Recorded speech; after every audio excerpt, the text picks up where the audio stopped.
Tudo da Canção Nova em um só lugar. Canção Nova Play. Olá, com alegria estamos começando mais um programa Trocando Ideias ao vivo. Eu digo sempre que ele acontece às terças-feiras ao vivo, direto de Cachoeira Paulista, ao meio-dia. Temos as reprises dele nas madrugadas, mas originalmente ele é ao vivo. E também que o Trocando Ideias só acontece com a sua participação. Sem você, o programa não pode acontecer. Nós precisamos, estamos aqui para trocar ideias, nós precisamos da sua participação. Que você envie a sua pergunta, a sua dúvida, até mesmo a sua sugestão. É um programa onde nós conversamos sobre vários assuntos. Aqui a gente costuma dizer que o feio é não perguntar. Não tem pergunta feia, não tem pergunta que é impossível, não. Tá certo que a Adriana gosta muito de falar isso, que tudo me é permitido, mas nem tudo me convém, Mas, quanto à participação, a sua pergunta, mande pra gente, Faça a sua interação aqui conosco através do Facebook, /Trocando Ideias, ou no e-mail trocandoideias@cançãonova.com. Se você quer participar por telefone, também pode. Pode ser no 31 86 26 00. Tá aí, então você tem várias possibilidades para participar conosco aqui no programa Trocando Ideias. Já estamos aqui após, professor Felipe, bem-vindo. Amém, uma alegria estar aqui mais uma vez com você, com a Adriana, nesse dia frio. Esse tempo friozinho, acho que está chegando agora, chegou, professor? Vamos deixar o Espírito Santo aquecer as almas. Exatamente, a gente já começa a ficar meio trancado, mas melhor assim do que aquele calorão, Verdade. Vamos mesmo, que o Espírito possa nos aquecer. Bom dia, boa tarde, Adriana. Bem-vinda. Ai, obrigada. Como é bom estar aqui, Aprendendo com o professor Felipe. Eu falo, nossa, como é bom estar aqui para aprender. Eu amo fazer o Trocando Ideias por causa disso, porque eu acho que a gente aprende mais do que o que a gente recebe mais do que dá. É verdade. E é bom também, porque depois a gente vai vendo a repercussão do programa nas redes sociais, no Facebook aqui do Trocando Ideias, e ver o quanto ajudou, mas também algumas outras dúvidas que surgem a partir das nossas respostas. Como é bom poder trocar ideias, perceber ideias diferentes, entender o que cada um pensa e também poder expor aquilo que a igreja nos coloca como um caminho seguro a seguir. Então tá aí, esse é o time Trocando Ideias, nós estamos aqui já a postos, já vamos começar respondendo algumas perguntas e lembrando que ao final do programa, no finalzinho do programa, nós temos sempre uma pergunta respondida por Dom Orlando Brandes, que é o arcebispo de Aparecida, e ele responde sempre uma pergunta dos telespectadores, ok? Então, no finalzinho, e se você também tem alguma pergunta que você gostaria de fazer ao bispo, mande pra gente, nos mesmos endereços que eu passei aí para você, tá certo? Então, vamos já lá para as primeiras perguntas. É muito papel, gente? Silvana Nogueira, ela diz assim, professor Felipe, pergunte ao professor Felipe, essa já veio com endereço, viu? A diferença entre pecado grave e pecado mortal? Se sim, por favor, cite um exemplo. Ela é de Cândido Mota, no interior de São Paulo, e é sócia pelo débito automático. Muito obrigada, Silvana. Olha, a igreja ensina que tem dois tipos de pecado, o pecado venial e o pecado mortal. O pecado mortal é o pecado grave. Então, grave é identificado como pecado mortal. O pecado, quando é leve, ele é o pecado venial. Então, é bem claro, pecado grave é pecado mortal. É aquele pecado que a igreja exige que a pessoa se confesse com o sacerdote, a confissão chamada auricular, ou seja, no ouvido do sacerdote, para que ela possa ter a remissão do pecado. Ela possa, então, participar da Eucaristia. Tá certo, então. Tá aí a resposta, Silvana, que pecado grave é pecado mortal, sim. Adriana. É interessante dizer assim que a gente fala que a gente tem como pecado mortal os pecados que estão nos 10 mandamentos. Principalmente contra os 10 mandamentos. O pecado para ser que é bom a gente mortal, dizer quais seriam, professor? Ele tem que ter uma matéria grave. Para ser pecado grave, o que é? Que para lá em casa eu ensino para as crianças que pecado é pecado, não tem pecadinho nem pecadão. Diferente, por exemplo, não roubar, Uma coisa é você roubar uma canetinha dessa aqui, que custa aí, não sei, R$1, R$2, ou você roubar aí R$100, R$500, R$1 milhão, essa corrupção que existe. Quer dizer, em todo pecado existe aquilo que a igreja chama de atenuantes e agravantes. Não é? Se eu roubo, mas eu roubo uma caneta pequena, é uma atenuante. Mas se eu roubo uma quantia grande, é uma agravante.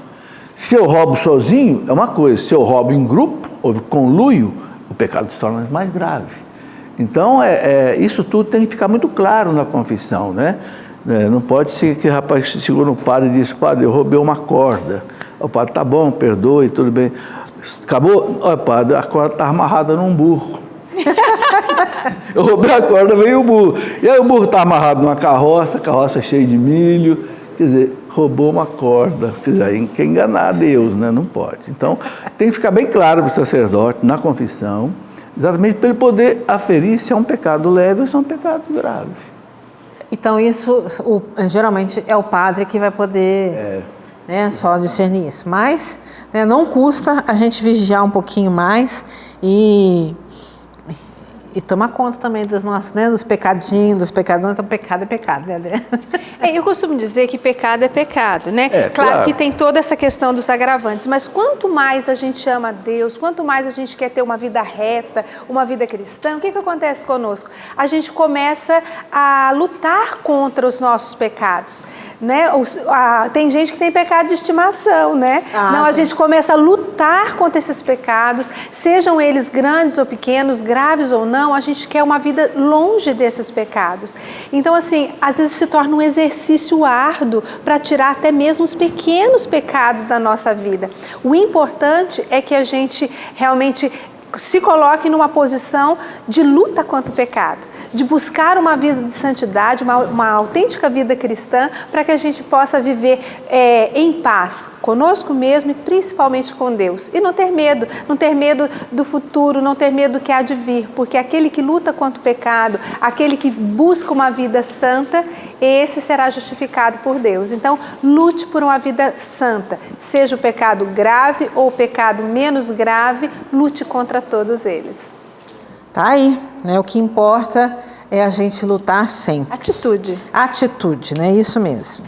Então, nós precisamos ser mais ativos para o bem, né? E também para reconhecer os nossos limites, os nossos pecados. Adriana, você que muito tempo trabalhou com isso também, vamos ir lá. A Valdete, ela diz assim: sou do interior de Pernambuco. Gostaria de saber qual o objetivo da CNBB na igreja, porque sabemos que a CNBB não é um órgão da igreja. Então, vamos dizer assim, a CNBB, o bonito da história da CNBB é que ela foi a primeira conferência de bispos organizada num país com aprovação do Papa, né? Com a aprovação do Papa Paulo VI na época, né? E quando ela surgiu há mais de 50 anos, a Conferência Nacional dos Bispos do Brasil foi a primeira a surgir, serviu de modelo e de exemplo depois no Concílio Vaticano II para que se formassem outras conferências no mundo todo. Isso é muito bonito na história da igreja, porque é uma forma de se organizar. Né? O colegiado dos bispos, é uma forma de planejar as ações pastorais. Esses eram os objetivos da CNBB quando surgiu, né? Ter uma ação pastoral mais eficaz. Pensa, o Brasil com um tamanho continental, né? Mais de 270 dioceses.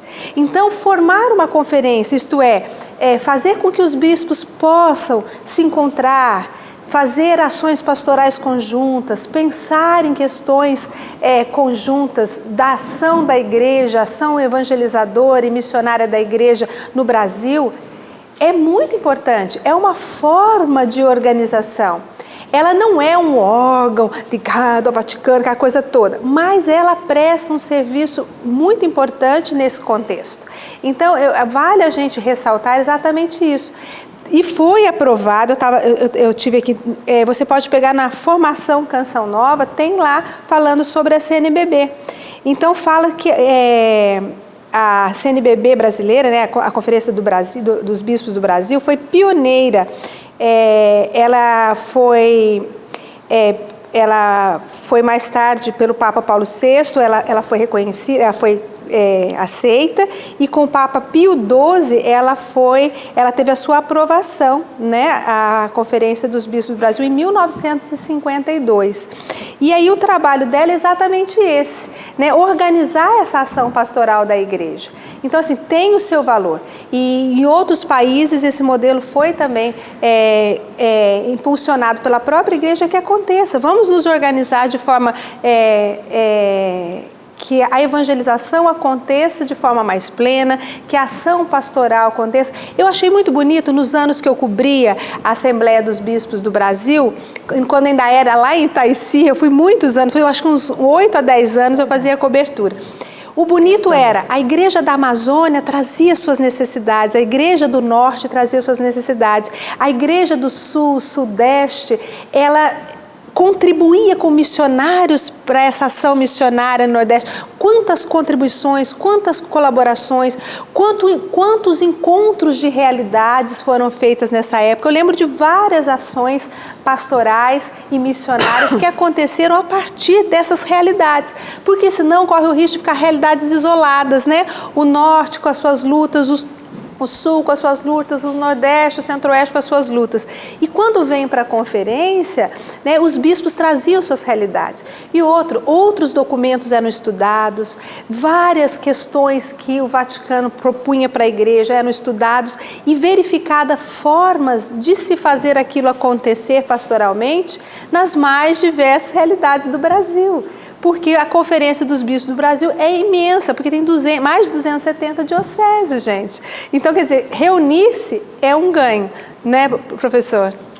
Sim, é preciso entender duas coisas, eu acho aí também, Adriana. A CNBB, não só a CNBB, mas todas as conferências episcopais no mundo inteiro, elas não são um órgão na hierarquia da igreja, não. O bispo, cada bispo, ele responde diretamente ao Papa.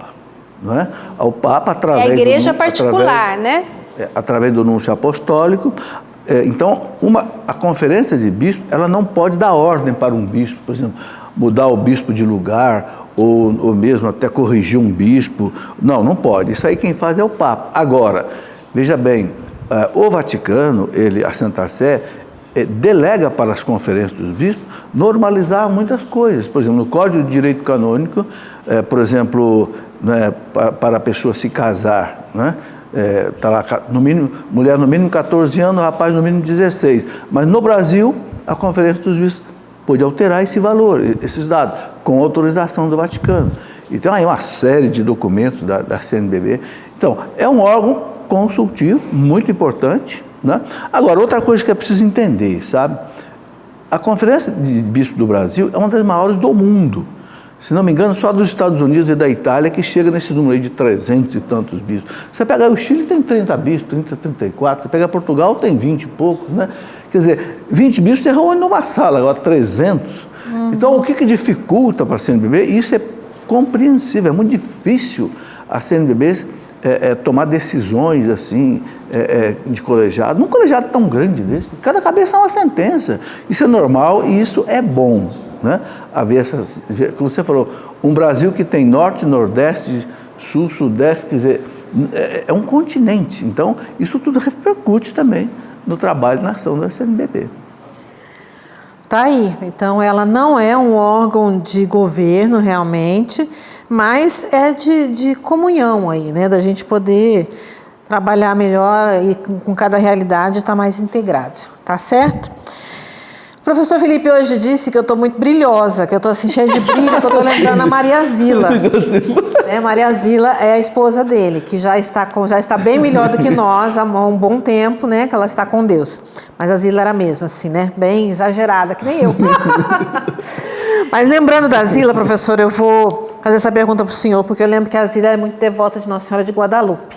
Graças a Deus. Esteve lá no México comigo. Ela com o Padre Roger, eu lembro disso, Padre Roger Luiz. Você tá vendo como eu sei das historinhas da Zila?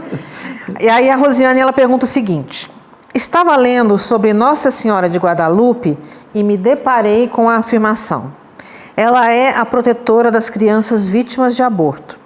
Tenho grande devoção por ela e até então eu não sabia disso. Não sei se o site é confiável. Isso é verdade? Olha, não é uma devoção assim oficial declarada pela igreja, mas tem um fundamento muito sério, porque Nossa Senhora apareceu ali grávida, né? A imagem dela em forma assim de uma índia, e uma índia grávida. Inclusive os índios identificaram pelo tipo de vestimenta, o cabelo e tal, que as grávidas astecas e maias usavam. Então, o fato de aparecer grávida, né, realmente correlaciona com a questão do aborto, a proteção da vida. Isso é muito, muito bom. É uma devoção forte, sim. Eu não tenho certeza se houve uma oficialização disso por parte da igreja, mas nem é necessário, né? Só o simbolismo que ela traz da gravidez já é suficiente para ter essa devoção. Na formação Canção Nova, se você colocar sobre a Virgem de Guadalupe, tem uma das publicações, Formação Canção Nova, fala disso, né? Inclusive cita o cardeal Marc Ouellet, isso mesmo, afirmou que a aparição da Virgem de Guadalupe como uma mulher grávida é um testemunho poderoso a favor da vida e contra o aborto. Mas é uma questão não oficial, mas é colocada, porque ela realmente aparece com uma faixa preta atada no seu ventre, símbolo asteca da gestação maternal. Exatamente. Então, dentre tantos sinais, tanto simbolismo, uma riqueza de simbolismos que tem na imagem de Nossa Senhora de Guadalupe, nós podemos resgatar vários pontos em que ela nos ensina a ser família, o valor da vida, né? Então, vale a pena você se aprofundar nesse estudo, mas vai lá no Formação.Canção Nova, você vai ter um texto muito bonito e rico falando sobre esses sinais que Nossa Senhora de Guadalupe traz para nós, esse simbolismo e mostrando a beleza dessa vivência cristã, que é sempre a favor da vida. Olha, e vale a pena, Adriana, estudar realmente a imagem de Guadalupe, né? É uma das coisas mais fantásticas. Hoje, a igreja considera que as duas relíquias mais importantes hoje, submetidas a estudo, é exatamente a imagem de Guadalupe e o Santo Sudário. Porque só com técnicas hoje moderníssimas da ciência, né, é que se consegue descobrir certas coisas que até então não era possível descobrir, porque a ciência não tinha descoberto ainda, né?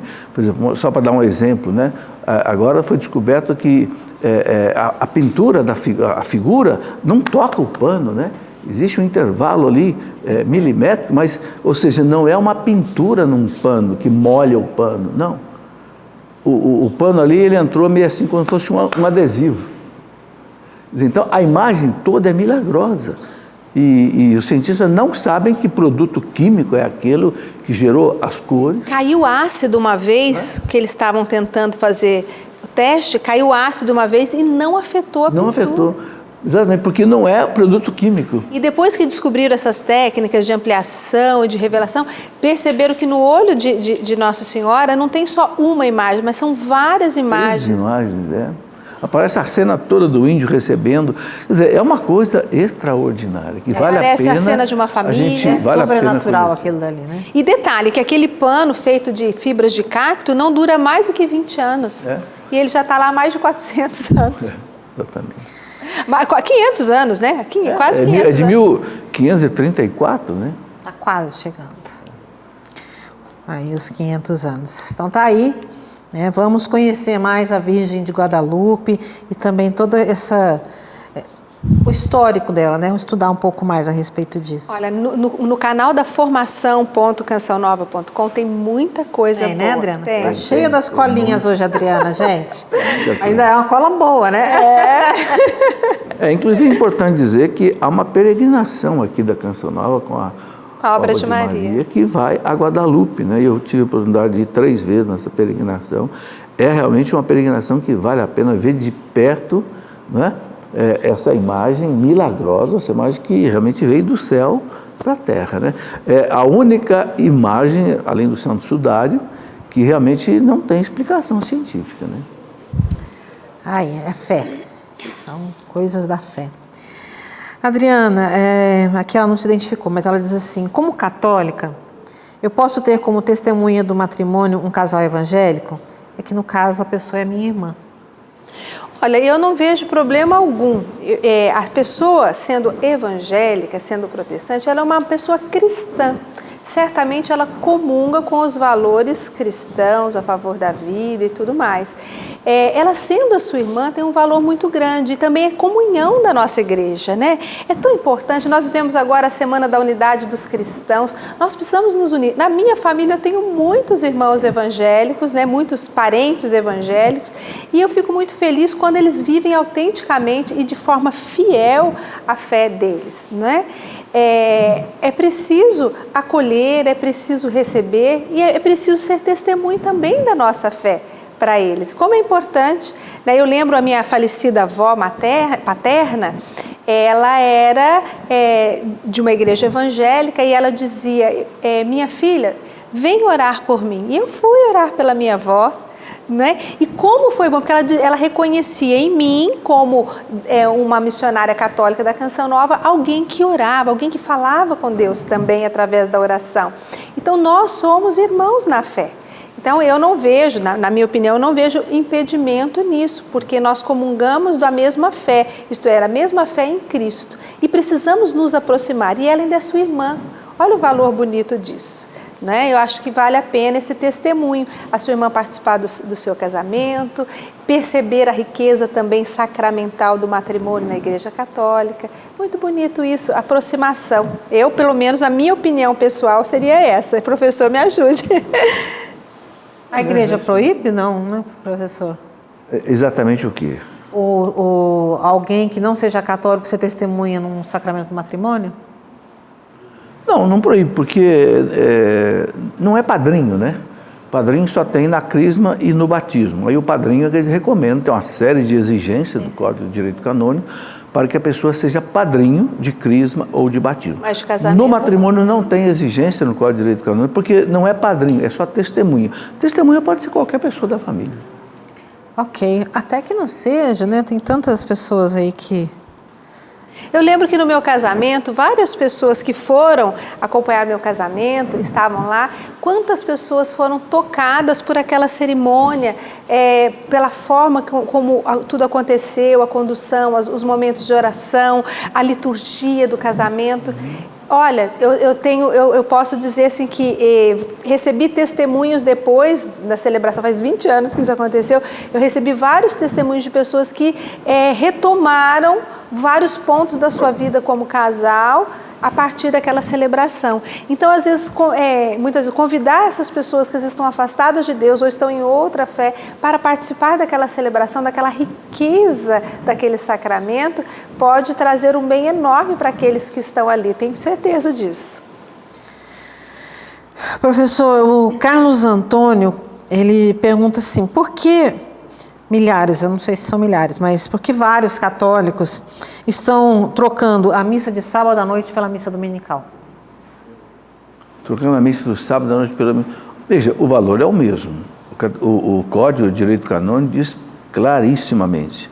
A pessoa pode participar da missa no sábado, a partir da tarde, a missa vespertina ou noturna, ou no domingo. O valor é o mesmo, porque a Igreja considera que a liturgia do domingo começa a ter validade a partir do sábado à tarde.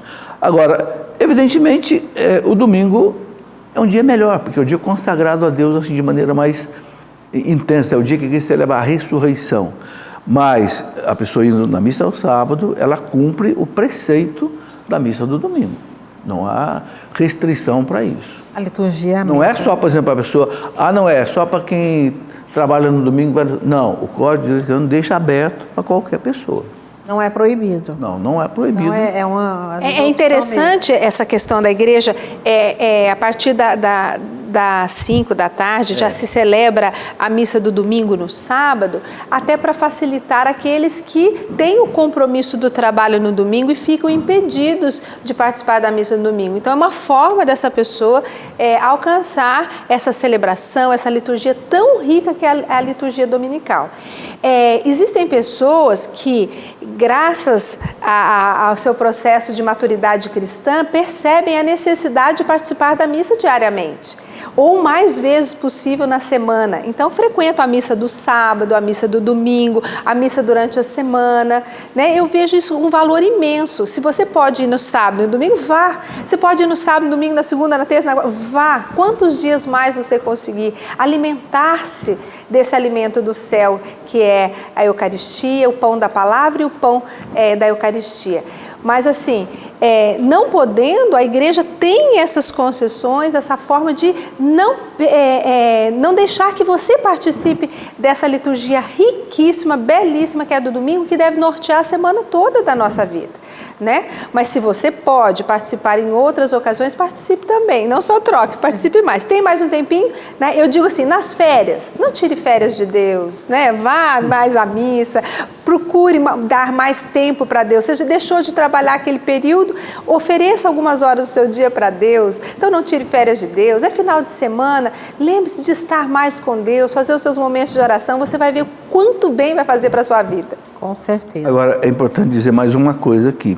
Embora a pessoa fique livre para ir na missa ao sábado, né, à tarde, à noite, não quer dizer que o domingo não deixe de ser um dia de guarda.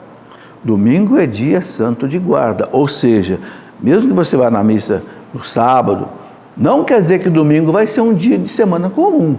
Não, o domingo a igreja recomenda que seja um dia de descanso, ok? Você não vai fazer o trabalho que você faz rotineiramente, só se você for obrigado, né? Você deve usar o domingo para um tempo maior de oração, um tempo maior dedicado à família, né? E um tempo dedicado a Deus. Então, eu vou no sábado porque aí o domingo eu... Fico livre, né?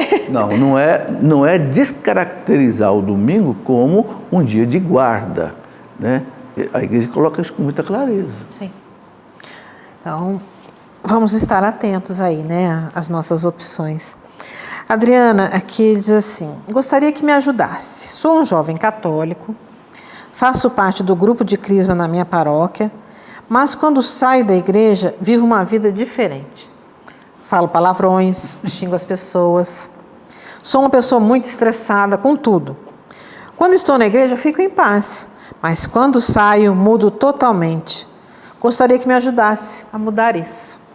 Bom, é preciso estar em comunhão com Deus em todos os momentos da sua vida. Se você viu que quando você vai à igreja, quando você está em comunhão com as coisas da igreja, com as coisas de Deus, com a palavra de Deus, com os momentos de oração, isso te faz uma pessoa melhor, mais tranquila, em paz, você precisa viver isso todos os dias. Você precisa viver a sua igreja doméstica, você precisa acordar logo de manhã, fazer a sua oração. Não é? No seu dia a dia, fazer a sua vida em oração, não é? Fazer aquilo que você faz em oração, o seu trabalho, o enfrentamento das dificuldades do dia a dia em oração. Se você começar a trazer aquilo que acontece só dentro da igreja para o seu cotidiano, para o dia a dia da sua vida, você vai ver que você vai ter uma vida melhor, mais em paz. Desafios todos nós temos. É muito fácil a gente estressar com tudo que acontece à nossa volta. Mas essa paz que vem de Deus não está só dentro da igreja. Ela pode acontecer também se você trouxer essa espiritualidade que você vive na igreja para o seu dia a dia. Então faça o estudo da palavra. O Padre Jonas nos ensina assim, né? O Monsenhor Jonas Abib. É o estudo da palavra diariamente. Faça um momentinho. A Canção Nova tem o livro A Bíblia no meu dia a dia. Coloque aquele trecho da palavra de Deus, medite, ore, faça dela o seu norte. Participar da Santa Missa, se você puder ir mais vezes à missa durante a semana, ou um momento de adoração ao Santíssimo Sacramento, rezar o terço. Sabe, rezar o terço da Nossa Senhora, o terço da Misericórdia. Coloque devoções, orações, momentos em que você se aproxime de Deus para que esta paz permaneça ao longo da sua vida, cada momento, a cada dia, a cada instante. Sabe, se nós fizermos isso, se nós tivermos exercícios de oração, a nossa vida, não é que a nossa vida vai ser uma vida de tranquilidade, paz, nenhum problema vai acontecer. Não é isso. Os problemas vão continuar acontecendo, as dificuldades vão continuar existindo, os desafios ali à nossa frente, mas nós venceremos tudo isso com essa paz inquieta, essa paz de Deus. O Padre Zezinho fala muito disso. Não é que nós teremos ausência de paz, mas nós seremos aqueles que vamos viver a paz e sermos portadores da paz em cada situação. Então, leve isso para a sua vida. E os palavrões, isso tudo, é a sua luta contra o pecado. Quanto mais você se aproximar de Deus, quanto mais você amar a Deus, mais você vai tirar isso da sua vida. Sabe o que eu acho também, André, não sei, professor, também, que a gente também tem que levar em conta aquela máxima que diz também do que diga-me com quem andas, te direi quem tu és. Né? Quais são as pessoas que você convive quando sai da igreja? É o mesmo tipo de pessoas? Também tem Porque isso. Às vezes os grupos de amizade, eles são diferentes e aí você acaba vivendo diferente mesmo. Você vai se adequando àquele grupo de amizade que só fala palavrão, que só faz, né, tá todo mundo agitado, estressado, né? E dentro da igreja é um outro... Então também a gente tem que estar atento a isso, né? Ao meio, ao ambiente e sim, principalmente a gente que está participando da igreja, a gente acaba sendo alvo também, né, de observação. Então, você vai lá, vive na igreja, todos estressadinhos e a gente realmente tem as falhas. Nós tem dia que a gente vai além do que deveria ir, né? A gente tem a nossa humanidade, mas a gente tem que esforçar um pouco mais também e buscar essa de ser sal e luz no meio do ambiente que a gente vive, né? E buscar conviver em ambientes que nos fazem bem, né? Que nos trazem paz, porque senão eu vou entrando na roda viva e vai assim também, né? E eu vejo também, sabe, Carla, uma coisa que é muito importante para a gente mudar, a gente ir conquistando as virtudes, né? É a gente fazer uma boa meditação. Quem não medita não muda, não se transforma. Porque o que é a meditação? Meditação é você, ou você medita um mistério da nossa fé, por exemplo, a encarnação do Cristo, a paixão do Cristo, ou você pega a Bíblia, um texto da Bíblia, ou pega um bom livro e você fica meditando. O que é meditar? É como você chupar uma bala dura que você põe na boca, você fica gastando aquela bala, sem morder, né? Sem mastigar, vai gastando. Ou seja, deixa aquele texto que você está lendo Deus falar para você, o que está errado na minha vida, o que eu preciso mudar na minha vida. E isso é preciso ter todos os dias. Quem vive essa situação que foi relatada aqui, exatamente precisa ter esse exercício de meditação. Ou da palavra de Deus, de um bom livro. Existe um livro aqui na questão excelente do padre Francisco Fausto, que é um padre que tem mais de 80 anos, chama-se A Conquista das Virtudes. Como é que eu conquisto, por exemplo, a humildade, o desprendimento, a pureza, né? O não ficar falando mal dos outros? Como é que eu conquisto as virtudes? Ele leva a gente pela mão, né? E aí ele insiste muito nisso, na meditação, né? Você se debruçar diante de um texto e aí você ficar colocando aquilo na sua vida. O que está faltando na minha vida que não bate? Pegar um livro, por exemplo, como Imitação de Cristo ou Imitação de Maria, 2 livrinhos clássicos, né? Que a gente pode usar muito a meditação. O negócio é que a gente tem que gastar tempo, né? Não é fácil, e aí não resolve é muito questão de prioridade, né, cara? Eu não tenho tempo. Mentira. Tempo é questão de prioridade. Quem não acha tempo para rezar é porque ainda não ama a Deus suficientemente. É porque ainda se acha muito forte sozinho, não preciso de Deus. Eu me basto. Opa. Nossa Deus. Esse é um grande... Não, é por isso que a gente cai. A gente cai porque a gente se acha autossuficiente. Eu não preciso rezar, eu me basto. Qual é carro que anda sem gasolina? Qual é celular que funciona sem você carregar na tomada? Nós temos que carregar também as tomadas espirituais, as baterias espirituais. Senão a coisa está difícil, né? O alimento físico, se a gente não comer, a gente também não consegue parar em pé. E o alimento espiritual, que nos dá essa força interior para suportar, para vencer, nos dá sabedoria para conduzir a nossa vida. Alimente-se espiritualmente. Jesus resumiu tudo numa frase, né? Sem mim nada podeis fazer. Nada é nada. Já dizia para Jonas, né? Nada é nada. Nada é nada. Nós queremos lembrar que nós estamos aí, vivemos Pentecostes, né, esse último final de semana, e nessa semana, agora nesse próximo final de semana, nós teremos aqui em Cachoeira Paulista a festa do santuário, né, a festa do Pai das Misericórdias. Santuário não, porque santuário é a dedicação, tá mas pronto, né? do Pai das Misericórdias. E então vai ter um tríduo, a gente já está fazendo a novena na missa das 7 da manhã, e você é convidado a participar conosco, a partir de sexta-feira, dia 25, né, aqui no santuário da festa do Pai das Misericórdias, que domingo culmina aí com a festa da Trindade, né? Então, Santíssima Trindade. Da Santíssima Trindade. Então, você pode vir participar conosco, né? Você deve, se está próximo, se você tem possibilidades, venha participar conosco. Quem não puder, pode acompanhar pela televisão, mas vale a pena, né, celebrar aí a festa do Pai das Misericórdias de 25 a 27 de maio, aqui na Canção Nova, tá certo? Eu falei de Pentecostes, falei da festa da Santíssima Trindade, mas eu quero chamar o professor Felipe para explicar aqui, já que é bem propício, né? Já a gente fala da água, viu, Graça?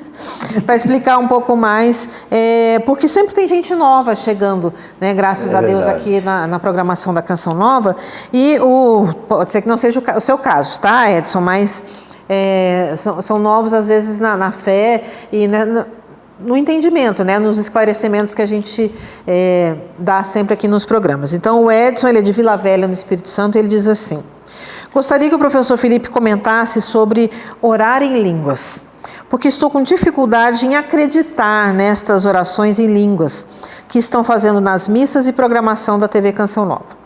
Me parece que o Espírito Santo está à disposição destas pessoas para fazerem orações em línguas na hora que bem querem, como se tivesse um botão para elas ligarem e desligarem. O Espírito Santo a qualquer momento. A oração em línguas não deveria ser espontânea? Que língua é esta que parece mais um monossílabo? Bem, é claro que a oração em língua deve ser espontânea, sim, porque dom é dom. São Paulo pergunta, todos oram em línguas? Não. Todos fazem milagres? Não. Quer dizer, o Espírito sopra onde quer. Agora, primeira coisa, é bíblico o dom de línguas, é inquestionável, está na Bíblia em muitas passagens, né? Por exemplo, lá Jesus diz, quando ele, ao subir ao céu, no finalzinho do Evangelho de São Marcos, ele fala: esses são sinais que acompanharão aqueles que crerem, né? Expulsarão os demônios em meu nome, falarão línguas novas, né? Dia de Pentecostes houve, São Paulo chegou em Éfeso, encontrou um grupo lá, né, que ele orou por eles, as pessoas oraram em língua, na casa de Cornélio. Então, há uma série de passagens bíblicas que o dom de línguas é presente. Então, não há dúvida que ele existe, que ele é bíblico, né?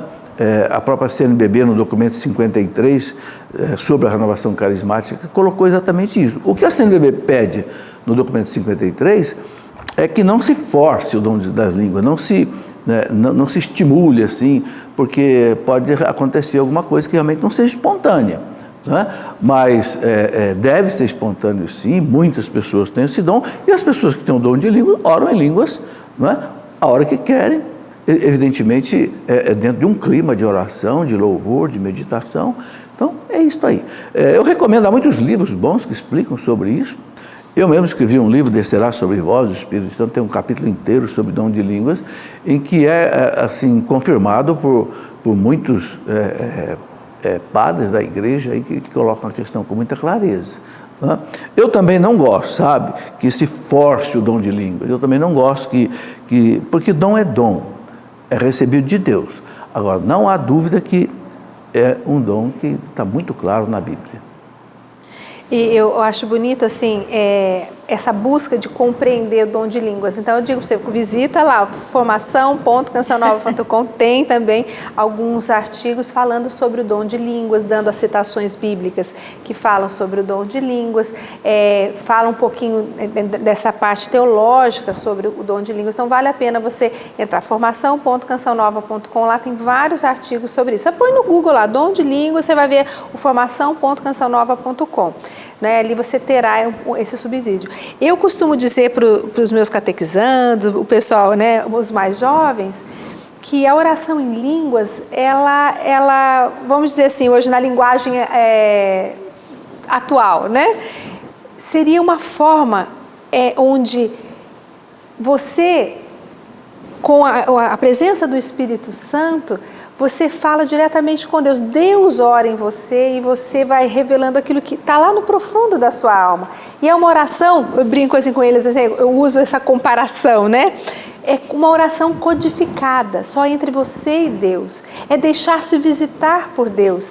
Então, assim, hoje em dia, né, ver no WhatsApp lá conversa criptografada, aquela coisa toda, é uma forma que só Deus, né, vai visitar você, é uma forma íntima, uma forma profunda, onde é um relacionamento pessoal entre você e Deus, a presença do Espírito Santo, terceira pessoa da Santíssima Trindade. Então, uma oração muito profunda, mas ao mesmo tempo muito simples, que precisa ser exercitada. O Monsenhor Jonas Abib diz para nós, já disse em diversas palestras aqui na Canção Nova, que nós precisamos exercitar esse dom, colocar em prática esse dom.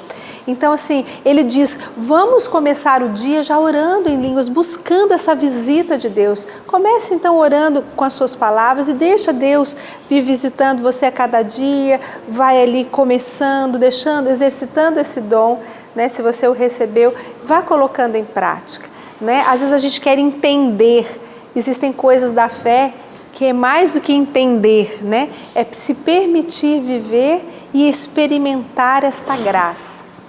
Eu penso dessa forma aqui, também. Se não me engano, tem o livro do Márcio Mendes, não é? Tem, também fala, o Dom de Línguas. Prado Flores tem também, né? Eu penso também que o capítulo 14 da primeira carta de São Paulo aos Coríntios explica detalhadamente o dom de línguas. São Paulo usou quase que um capítulo inteiro da carta do capítulo 14, porque exatamente é um dom que acontecia na comunidade de Corinto.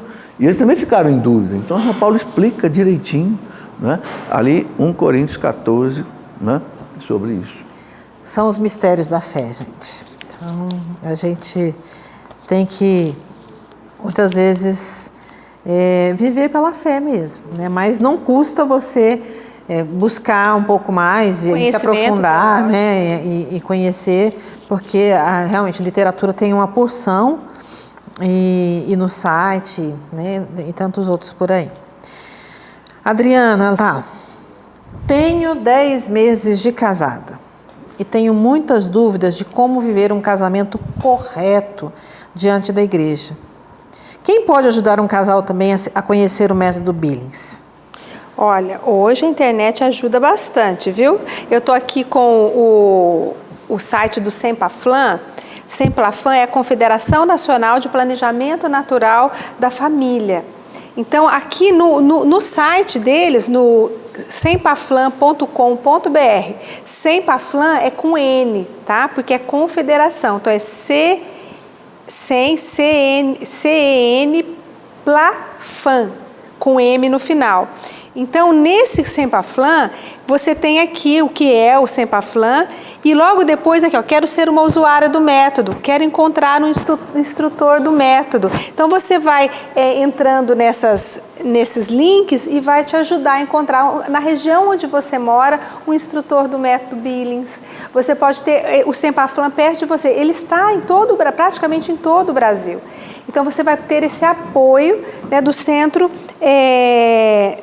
Nacional de Planejamento Natural Familiar. Então, é muito importante que você busque alguém que está ligado ao Sempaflam para que você aprenda, de fato, a fazer o método Billings. Nós, aqui na comunidade, nós fazemos o método Billings, o método natural de planejamento familiar. No meu tempo de rádio, quando eu apresentava o programa da rádio, nós ensinávamos pelo rádio quantas famílias beneficiadas. Irmã Olga, que saudade dela. Lá em Londrina, a irmã Lucimar, né, que me ajudou muito nos inícios. E a Nacional era a irmã Marta, né? Irmã que Marta, faleceu, que trouxe tudo.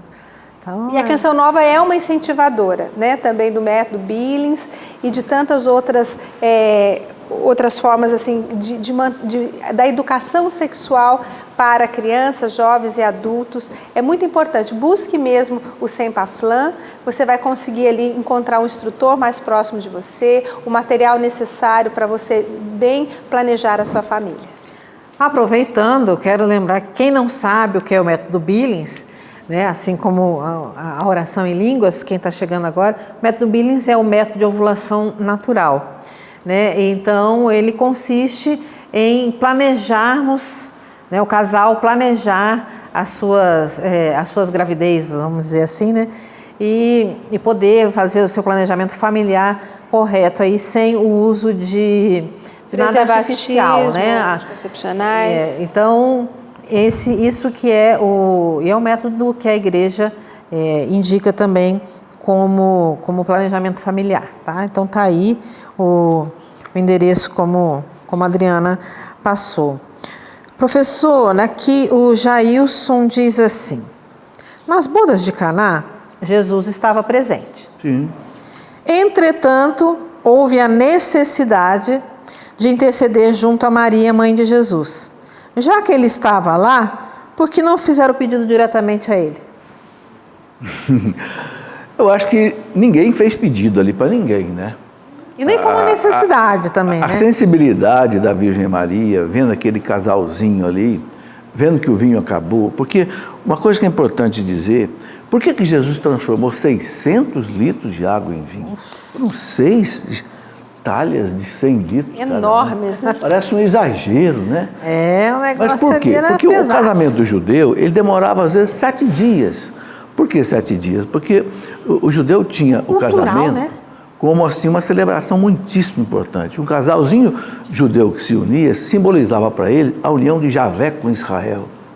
Javé na pessoa do noivo e Israel na pessoa da noiva. Então era assim algo muito solene. E outra coisa, as pessoas às vezes demoravam dias para chegar numa festa, porque antigamente não tinha carro, não tinha onda, tudo a pé. Então, às vezes, a pessoa vinha lá, por exemplo, da Galileia para uma festa na Judéia, demorava às vezes uma semana para chegar. Então, tinha que ter bastante vinho.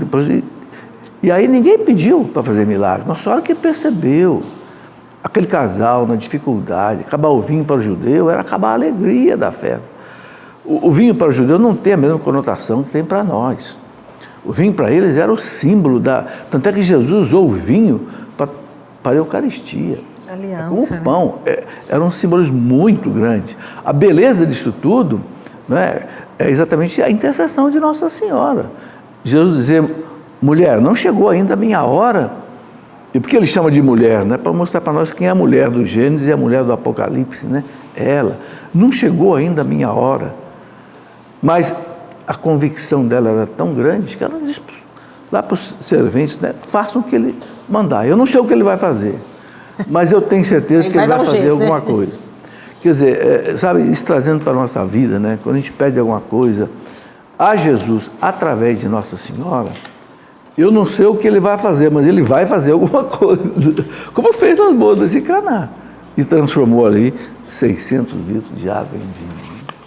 Então não foi um pedido, realmente foi a sensibilidade da mulher, né? Também Nossa Senhora está ali de estar atenta e ninguém falou nada, mas ela percebeu que tinha alguma coisa acontecendo, bonito, né? Ela já foi lá e deu um jeitinho, né? Bonito, né? Falou com eu ele. acho isso esse sentimento de Maria é realmente uma coisa muito...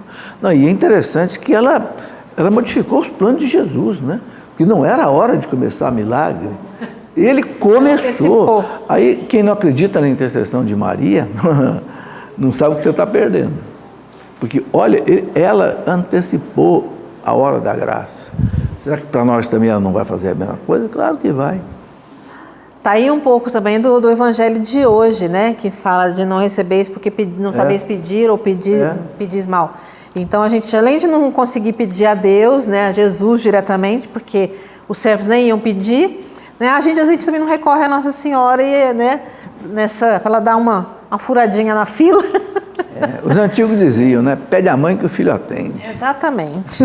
Pede a mãe que o filho atende. Aqui na Canção Nova a gente usa muito isso, né? De pede a mãe que o filho atende. A gente sabe que aqui é ela quem tudo faz, assim diz mãe da providência, né? O Monsenhor Jonas, né? E então nós temos aqui a ermida da Mãe Rainha. Nós que moramos em Londrina sabemos bem dessa devoção também. Da Mãe Rainha vencedora 3 vezes, admirável de Schanstatt, né? Ela tem um nome muito comprido, bonito, né? Mas é uma devoção belíssima, muito bonita. E a gente tem a ermida aqui, né? Que é uma réplica dos santuários todos, né? Porque geralmente os santuários eles são padronizados. E aquilo dali, gente, é um tapete. Aquela imagem de Nossa Senhora, ela é feita, é uma tapeçaria. E tá bem feinha, né?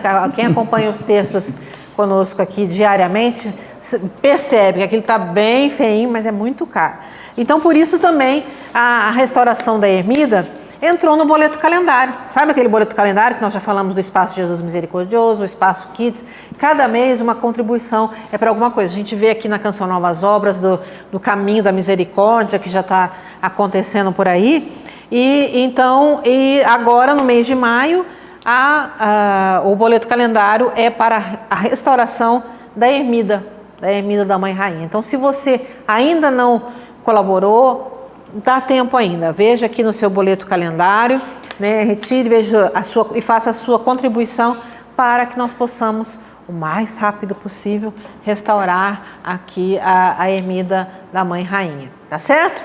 Então tá aí o nosso convite para esse mês de maio, boleto calendário, restauração da ermida. Ô Carla, existem muitas maneiras da gente ajudar a Canção Nova. Muitas. Né? Aqui... Então, assim, eu vejo muitas pessoas enviam suas sugestões para o Clube da Evangelização, enviam sugestões para o Eto, que vocês podiam fazer isso, podiam fazer aquilo. Eu encontro muitas pessoas na rua que amam a Canção Nova, dão várias sugestões para a Canção Nova também tirar o seu sustento e sustentar também todo esse sistema de evangelização que acontece através do rádio, da televisão, da internet, mas também através dos livros, através da evangelização tu a tu, nos eventos, nos encontros, em tudo mais. Uma forma que a Canção Nova tem é que Deus nos concedeu uma fonte de água pura, uma água de extrema qualidade, porque ela é bem alcalina, que faz muito bem para a nossa saúde. Dela é ótimo. O pH dela é bem alcalino, ela está acima um pouquinho das demais águas, né? Então isso é muito importante.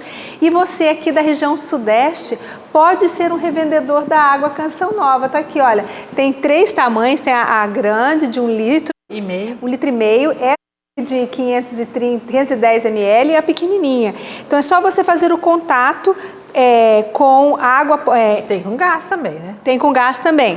Então, olha, você tem 2 formas para você conhecer a água Canção Nova e ajudar a Canção Nova na evangelização. Você que tem o estabelecimento comercial, entre no agua.cançãonova.com ou envie um e-mail para contato@aguacançãonova.com. Vou repetir, agua.cançãonova.com ou contato@aguacançãonova.com, e aí você vai ser um revendedor da água Canção Nova e através desta água você estará ajudando na evangelização, porque o que é arrecadado através da venda da água se torna também evangelização, faz com que a palavra de Deus chegue a mais lares, porque tudo que a Canção Nova faz é por causa da evangelização, né, Carla? Exatamente. E chegou a hora da nossa pergunta agora a Dom Orlando Brandes. A pergunta que chegou é muito interessante, de um assunto que aqui no Trocando Ideias é recorrente, que é a questão da nulidade matrimonial.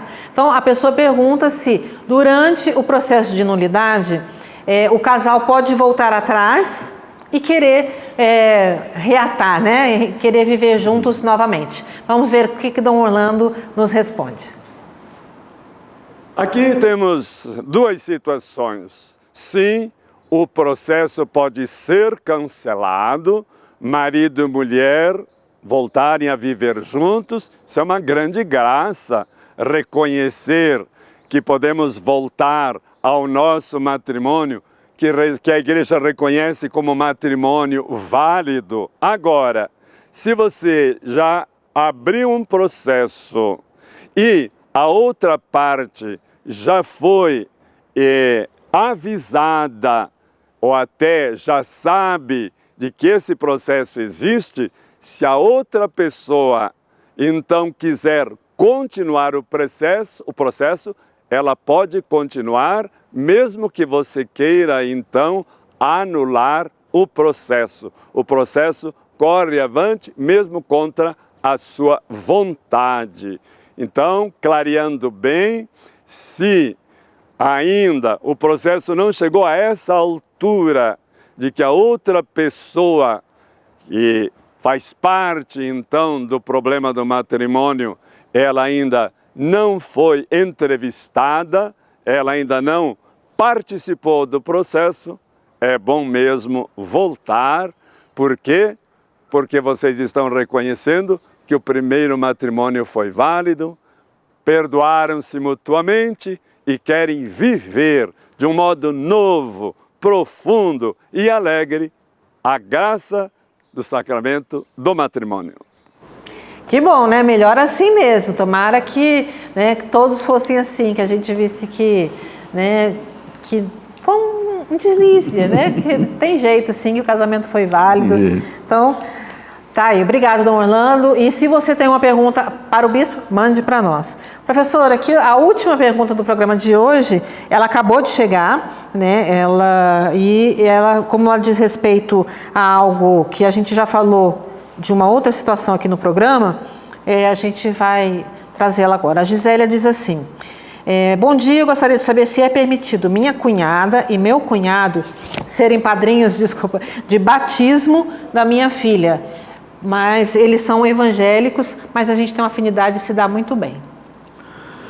Bem, o Código de Direito Canônico da Igreja diz que não pode. Porque o Código coloca lá exigências, 5 exigências, para alguém poder ser padrinho de crisma ou de batismo. Uma das exigências é que seja católico, tenha feito a primeira comunhão, tenha sido crismado, ok? Esteja vivendo de acordo com a fé da igreja, ok? E não seja punido por nenhuma pena canônica. São 5 razões que o Código de Direito coloca. Então, se a pessoa não é canônica, não é católica, não atende todas essas exigências. Porque também não faz, na verdade, eles são o substituto dos pais, caso os pais venham a faltar. Porque os padrinhos, exatamente, eles vão ajudar os pais na educação religiosa da criança e outras coisas. E se a pessoa não é católica, vai ser difícil, né? Porque uma das coisas que a igreja exige para batizar uma criança é exatamente que os pais prometem à igreja que vão educar os filhos na fé da igreja, né, do Cristo e da igreja. Tá certo. Então vale aí, né, todo esse relacionamento de vocês, esse respeito, mas infelizmente, né, para serem padrinhos da igreja não é possível. Gente, o programa aqui passa voando, né? Quando ele é bom, ele passa assim mesmo, muito rápido, e a gente já vai se despedindo, esperando, né, que possamos viver cada vez mais a nossa fé e buscar mais o conhecimento, porque a gente só ama aquilo que a gente conhece, a gente só conhece aquilo que a gente ama, e assim a gente vai indo, né, e crescendo um pouco mais no amor e na prática dentro da nossa Santa Igreja Católica Apostólica Romana. Deus abençoe vocês. A gente se encontra no próximo programa com a graça de Deus.